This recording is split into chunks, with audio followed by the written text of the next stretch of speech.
This is Carl Ackerman, host of Journeys of the Mind. We are part of ThinkTech Hawaii, run by that mensch, Jay Fidel. Today, we're going to talk about that sanctuary called the Manoa Library with the branch manager there, Nicholas Cho, Nick. And we are very happy to have you here.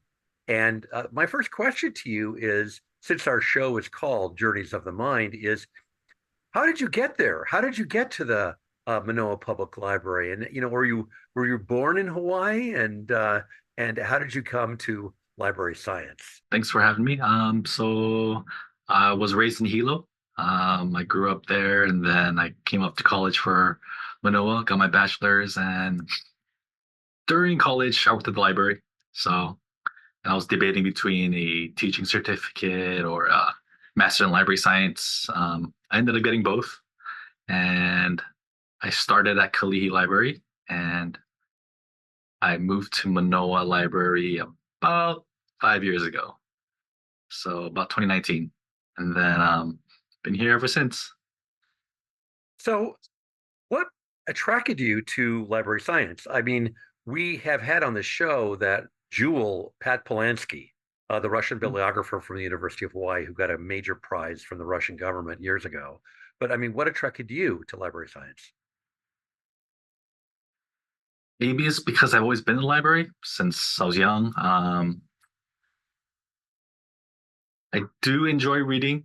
I mean, gotta read as a librarian, but I guess I felt the programming aspects of the library. I like hosting programs, teaching people, meeting new people, um, just trying to form a community. That's what I always felt best about librarianship. So that kind of pulled me in. Um, and I got a lot of experience at Hamilton. Then at Kalihi, had a great teacher, Marsha Nakama, Brenda. They've been tremendous help. It's how I learned how to do my story times as when I was a children's librarian, and learned a lot of life lessons. You mentioned programs, and I've maintained in this show that it's really, Manoa Public Library is a community center and a sanctuary. So, what kind of programs do you have at Manoa Public Library? So we do have a lot. I mean, the basics are always story time. That's always occurring weekly. We've just started crocheting programs for both teens and for adults. They are pretty popular. We have signups. They're small classes, so definitely want to sign up for those. And then the summers are always filled with summer programming. So it's like an exclusive 2 months of just newer programs. So we're preparing for that right now. And we just started Python classes for younger children and teens. So that's another one coming up. And we have a bunch of beginner computer classes for seniors.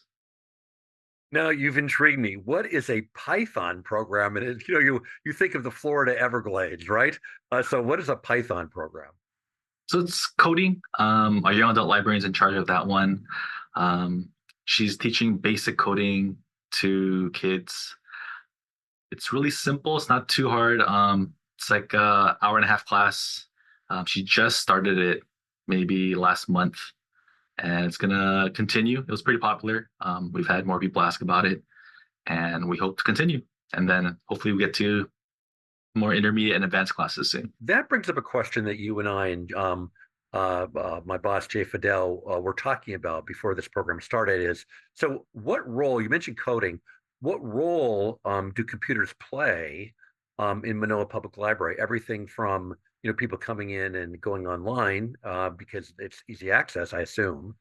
But I don't really know. So what role do computers play in the Manoa Public Library? So we've definitely received more computers since I've started working here. I think we've upped the space for computers, maybe about five more than we used to have. It's pretty popular. A lot of people use it. It's free, of course. We also have Wi-Fi. We have a lot of college students, people who work from home and just want to change the scenery. They come here just to work a few hours. Wi-Fi works pretty much all over the building. You can work in your car downstairs. You can come upstairs and work in the AC if you want. And a lot of our materials we've been going online as well. So we have a lot of ebooks, e-audiobooks. So if you don't have time to come to the library, you can always just borrow from home. Well, that's an interesting part of the new library system is that, I've used it. You can check out books, from your home and go in and collect the books. So, do people prefer now ebooks, or are they still reading sort of, hardcover books, and which is my preference, for example? And do you have a system where people can get books from other libraries if they're interested? The physical copies hasn't gone down too much. It's relatively the same. But our ebook checkouts and audiobooks, they've just gone up a lot. So I would say there's just more borrowing in general since we've gotten digital versions of it. So it's a good thing. Can you access other libraries? So let's say I came in and, for example, I wanted a Tony Hillerman book, mystery, and I knew that you could find it at the Kalihi Library, but you couldn't get it at Manoa. How does that process work, and how long does it generally take for me to get my Tony Hillerman book? There's actually two different ways for that. So right now it's within our system, you can request anything that any other library has.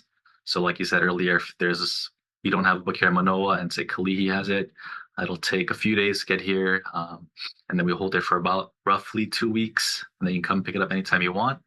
And there's also, um, if none of the libraries in Hawaii, if all 50 libraries don't have it, we can also reach out to our sister libraries on the mainland, and basically our librarians will look for it. There is a $10 fee for it, but they can pretty much get you most stuff, even if it's not here. Normally at university libraries, if you're looking for something, and this is, before the internet, you go through interlibrary loan. And I think, if I'm correct about this, that the Hawaii State Public Library also has an interlibrary loan policy. So you can get pretty obscure things, even if our library doesn't have it. You can get it, as you said, for a $10 fee, from anywhere in the United States, and maybe it's even further than that. So in foreign countries. So I'll let you answer the question. Is that, can you do interlibrary loan, and what are the boundaries of the interlibrary loan system? Yeah, it's pretty much anything within the US. I would say we're probably not as extensive as UH, as they have more access to academic libraries, but we can generally get most things that people ask for. I haven't, when people come for interlibrary loans here, they ask for the form to fill out. I haven't seen anyone get rejected from our branch yet, so I don't think there's anything we can't get so far. I had that experience. I was looking for a book about the Jewish Free School in the beginning of the 20th century, in London, and there's been a book written on it. It's a pretty obscure book, and it came from a yeshiva library in New York, and it came pretty quickly, and I was amazed. I mean, Yeah. simply amazed. So, let me ask you a question that was delivered to me, because she knew I was having this interview with you, Nick, and this is from my daughter Jennifer Shin Ackerman, and she said that when she used the library as a child, she would use the library, basically borrowing books that she would like to read. And in the summer, she got really excited because if you read the most books, you'd get a prize. And then when she got into high school, she used it as a study hall, and also as a place where she could, get books for generally her social studies and English classes, especially if she had a report to write. So is this a fairly normal progression among children? And do you see a lot of children at the Manoa Public Library? And do you see them, generationally, from like elementary school through high school, like my daughter? And I imagine had she gone to the University of Hawaii, one of the, really wonderful libraries. Not only does the University of Hawaii have a wonderful library system, but it's a wonderful university itself. But is that the general trend? I mean, what do you think? Yeah, that's pretty general trend. I've seen the kids I used to have story time. Now they're middle schoolers or high schoolers. They've definitely trended towards borrowing the classic books for high school, whether it be like Mice and Men and stuff like that. They're definitely coming for those. They do read for leisure a lot of times, especially the teens. We have a pretty healthy collection for that. And I would say generally for children, yes, usually picture books, things they like, and then transition to a bit of graphic novels. And then eventually to start getting the chapter books, and then it just takes off from there. When people see this show, they're probably going to be ecstatic the way I am right now because you talk about teens reading for their pleasure. That it's not for a class, it's not for something specific, it's for their own pleasure. The way I grew up, and I'm from what your description of you and Hilo, the way you grew up. So tell us a little bit about story time so that the younger generation and those families watching this will know about the Manoa Public Library story time. We have a new children's librarian. She just started, I want to say last year in April or May, and she started story time around September. So she's getting her feet wet. She's trying out different things. She's practicing. The general story time is, there's always a morning greeting. There'll be introduction song and get to meet everybody. And then it's usually an alternating between a story, songs, and a dance. And then you get to have some fun for about 20 minutes, 30 minutes. And then our children's library now, for the last half hour, she has like a playtime. And she'll change it around. Sometimes she'll bring in her like a cooking set. Kids can work with that. We have Duplo. So some days we'll just have, it's like a bigger Lego, I would say, easy for little kids to grab and build stuff. And it's a bunch of stuffed animals. So she always rotates those. So, and it's a way for, families to get to know one another, make some play dates, things like that. So what ages do you think this story time applies to? So we recommend 3 to 5, but we just welcome anybody who wants to come in. If you have a baby, newborn to 2 years old, you're free to come as well. I think it's pretty important, even if your baby, just to have story time, something regular to always happen. Now, when you talk about story time, when does it take place? And of course, it must be in a different room than the main library because the main library, everyone's quiet and working diligently on whatever they're interested in. So, where does that story time take place? So usually for us, it takes place on Tuesdays from 10 a.m. to 11. And for us, once you come upstairs, we have a meeting room. It is down the hall. So once you come upstairs, instead of taking a right into the main library, you just go straight on ahead, and you'll see a door. Um, you'll probably see curtains. So that is the room that you want to go into.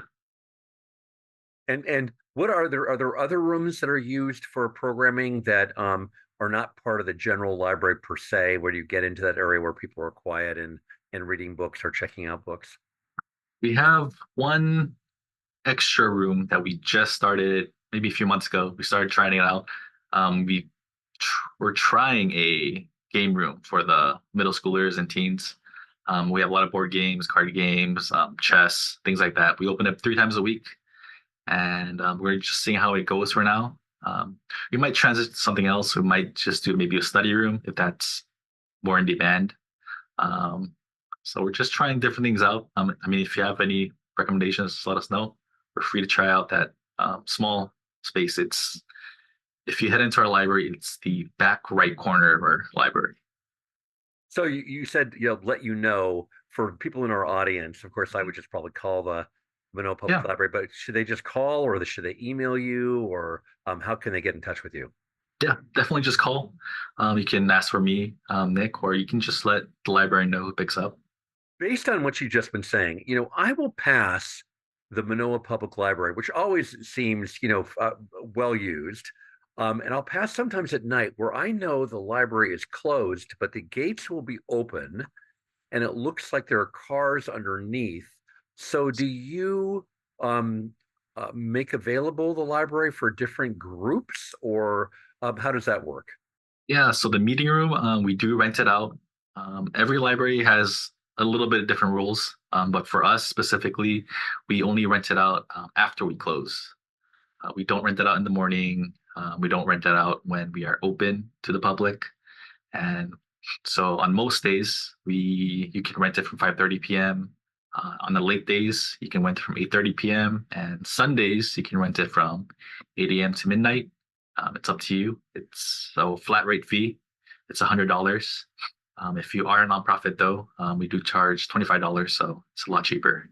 Do you have any restrictions on these nonprofits? Because you could get anything from hula, halal, which might be a little noisy, to For example, a group like the Lions Club, that is meeting for whatever reason in Manoa. Are there any restrictions, or are you open to all nonprofits and community members? We're mostly open to most nonprofits, as long as you can provide your EIN number, then it's good to go. If you don't have that, say if you're just a group of friends, just want to play a card game that day, you just have to talk to me about it. I do have final say. So just come in, talk to me, and we can work something out. I'm always open. The only downside is I would say, if it's like a birthday party and money is collected, um, we do have to charge $100 fee if any money is involved.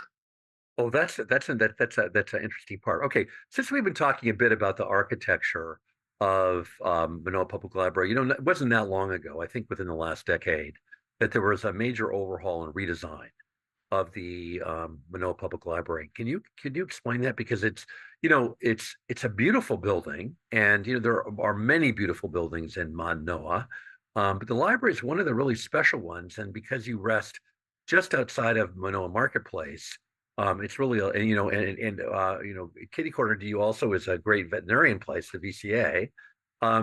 It's really a beautiful spot that you have and a beautiful library. So why don't you spend some time discussing what happened in terms of that renovation?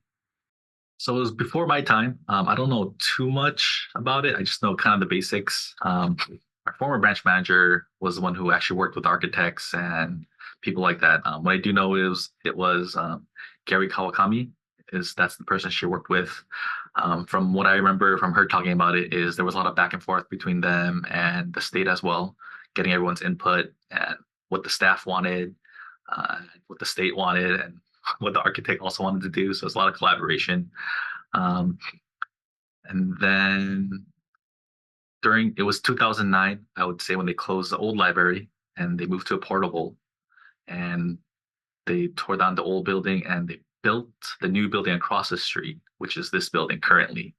And yeah, it's really nice. They finished it within about 3 years. We opened in 2012 in June, and there's been no problems since then, as far as I know. It's a great building. And a cool thing we got is most libraries in the state have a art, I guess I don't want to say sculpture, but some piece of art in the library. We were lucky to have Rick Mills, and he designed our our sculpture. It's in the, I don't know how to describe it. When you come in the library and you come upstairs, if you turn around before entering our main floor, you get to look at his sculpture. It's pretty cool. It depicts basically the Manoa Valley, and I would say it's probably the coolest thing. It changes as the day goes through. As the sunlight shines in, it gets darker and darker, and it really looks like the valley. It's pretty cool. Also, behind that sculpture, you have, as I recall, some photographs that depict old Manoa, Mhm. when basically there was mostly farmland. Can you tell us a little bit about those pictures? I'm not 100% sure about of those pictures. They're definitely taken before much of Manoa was built. We do have a lot of patrons who like to look at it though. Be like, oh, I remember my house is right here.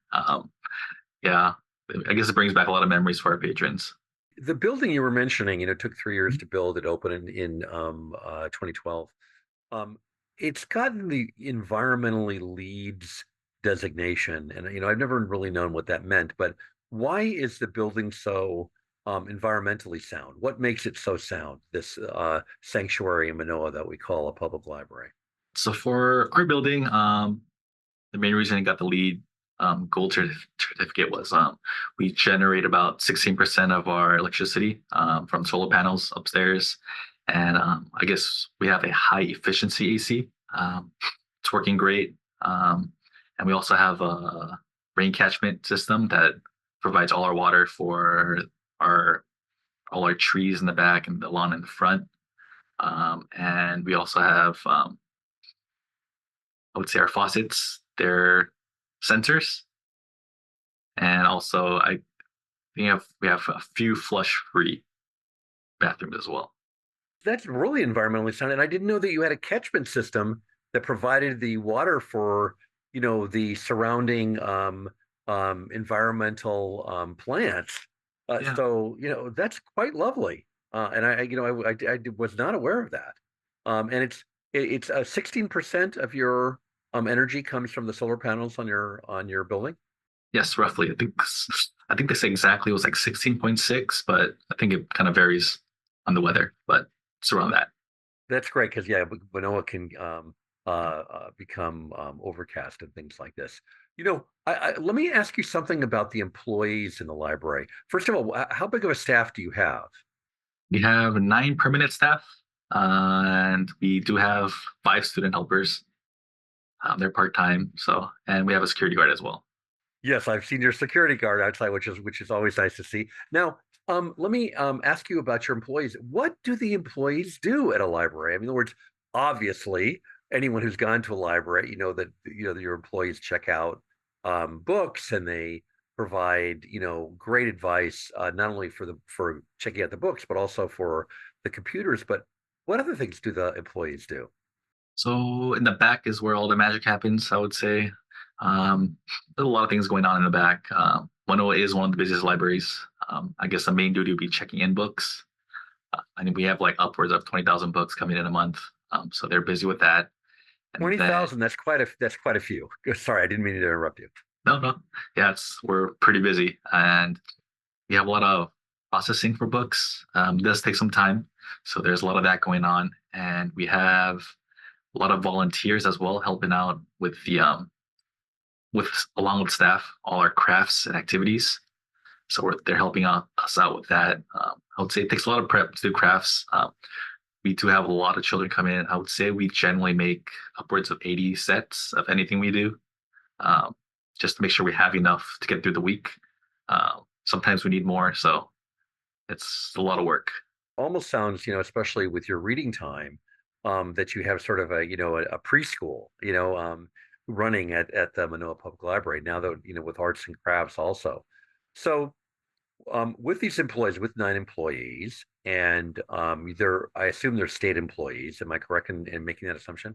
Yes. Will any of the state employees, because of the budget cuts on a federal level, be affected? Or does Manoa Library accept federal funds? And if so, for what sort of programs? And will Manoa Library be affected, Manoa Public Library, by a lot of the budget cuts that are going on now with, being led by Elon Musk?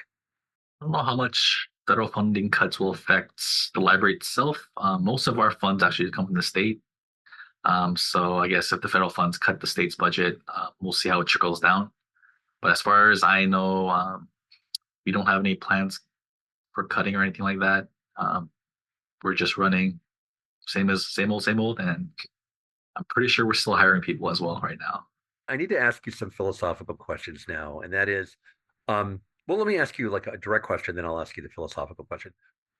What types of people come into the Manoa Public Library? In other words, from your watching, when I came in and first met you, you were at the desk which serves people in terms of any kind of questions they have. So the information desk, if I can label it that, it may not be called that, but um, uh, what types of people? I mean, and what ages?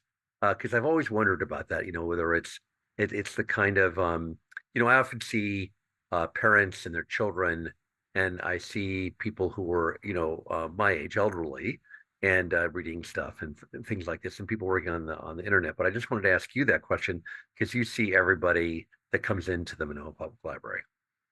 And so we are pretty diverse. We see pretty much all the ranges here at Manoa. I would say it just depends on the time of day you come. Definitely in the mornings, we have a lot of seniors who come in, whether it's for the newspapers or they just want to just hang out, talk with their friends. It's always great to see them. And then towards, I would say noon and about 2 to 4, we get the after school crowd. So a lot of parents come in, a lot of kids come in, especially a lot of kids from out pretty much all the neighboring schools, whether it's Manoa Elementary or Noelani or Punahou Midpack. They generally all come in the after school time. And then if it's our late day, we do see a lot more university students coming in, coming to study. till pretty much right about till we close. I have called, and this is the philosophical question. I have called Manoa Public Library a sanctuary, not meaning in the political sense or religious sense, but in sort of a life sense, sanctuary for people. But how do you look at your library and your employees and the people that, everything together? Because I think this is, such a wonderful place and a place that, if you ask, you ask about the popularity of anything in this day and age, politics, sports, etc., you're not going to get a very high rating. But if I were to venture out into Manoa and ask about the Manoa Public Library, I would suspect that everyone would sing the praises of Manoa Public Library. But I want to get it from you. Yeah, definitely, we're community help for sure. We have people who've been coming here since they were kids. They always talk about the old library when they come in. And they say, "You're a new face. I didn't see you when I was growing up." And they, they just tell me a little life story, how they grew up here, what they did. They're all pretty much aunties and uncles. They just tell me to call them auntie and uncle all the time. So it's a great feeling. We have a lot of families that come in together. They come. It's like the whole family, grandparents, parents, children. They all come together. I think it's just a safe place, fun place to be at. You don't. It's okay to be loud in our library. It's a public library. You don't have to be super quiet.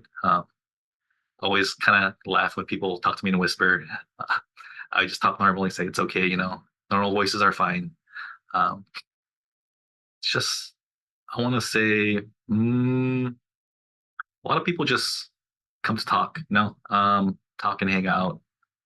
Of course, they come to borrow books, use our resources, and like that. But it's a lot of, I guess, it's almost like going to a park. A lot of families come together with their children, and then they just like to sit in a corner or in the children's section, and then they just hang out pretty much a few hours, and they're ready to leave. Well, that old song from the I'm dating myself from the television that program Cheers, seems to be without the alcohol, I may add, seems to apply to Manoa Public Library. Well, I'm going to leave you with the last word. And my last question for you is, where do you see the library in 10 or 15 years? What kind of place do you envision for it? And do you think, with all this animated things and AI happening, how do you see, where I was watching someone who was writing a report about Queen Emma recently, and not a kid, but an adult, and using AI to come up with almost everything. So that's why I'm asking about 10 or 15 years. What do you think the place of the Manoa Public Library will be? And I'll leave you also with the last word. No, I don't think we're going to change too much. There's still demand for print, and even if we are transitioning to more digital resources, definitely the libraries will be keeping up. Will be a place where you can learn about it, or you can use it and practice. We'll be there to guide you through it. And definitely for sure, I think it might change just a little bit, but we're still just a place where people can gather, come out and hang out, and if they even want to, stay and read. And I would say for last word, definitely come visit us. We're a state system. We're pretty unique. There's You can go to pretty much most islands and just use your library card at any one. You can even take your book on a plane, go to Hilo, drop off the book there. It's totally fine. And if you want to sign up for a library card, it's perfect time. We're gonna have summer reading pretty soon. There'll be a bunch of gifts and prizes you can get. So definitely sign up for summer reading and a library card. So, in Nicholas Cho's own words, the Manoa Public Library is a safe and fun place, a place where people gather to have fun and joke and meet other people, and of course, do the wonderful reading that people have done for thousands of years at libraries, going back to the ancient Greeks and the Egyptians. So it's been a pleasure to have the program manager and Nicholas Cho on the show, Journeys of the Mind, which is a product of ThinkTech Hawaii. This is Carl Ackerman, host, and a hui ho.